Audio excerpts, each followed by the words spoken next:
Okay, thank you. Original title deed, I have. I brought the photocopies. I brought the title to the DCI. They have checked it. They verified. They brought. Okay, also they have taken a survey report nimeleta. Kila kitu nimeleta, nimehakikisha mbele ya serikali. Hii hapa kuanzia 93 mpaka sasa. Kuanzia 93 mpaka sasa. Watu tunakuja kuambia sisi shamba ni yetu. Hakuna kitu naonyesha shamba ni yake. Hakuna makaratasi. Hakuna kitu yote. Nayo naonyesha shamba ni yake. Atakuja tu kusumbua sisi. Sisi nimeenda kwa polisi. Polisi hapa nasaidia sisi. Ni sisi nakaa kama wenyewe.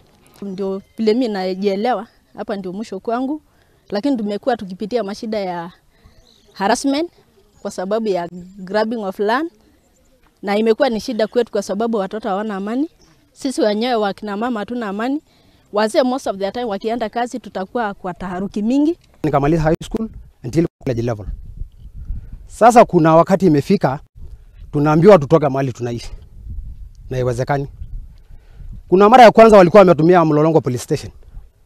Mpaka wakakuja wakafungua mahali wanajiita SNP Mavoko police station. Sasa ndio wamekuwa disaster ya hii boma. Kila mara wanakuja hapa. Wametembea mpaka a point whereby unaambiwa hata naenda mpaka bedroom. Bedroom kwangu mahali nalala ni mahali ya kuambiwa naenda mpaka bedroom. East.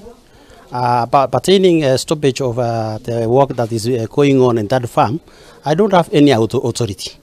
I don't have any authority, not unless the other party goes to court and obtains an order that will be directed to the OCS. Then we'll just enforce the order. But as of now, we have no authority to stop Mr. Salah from continuing with his work.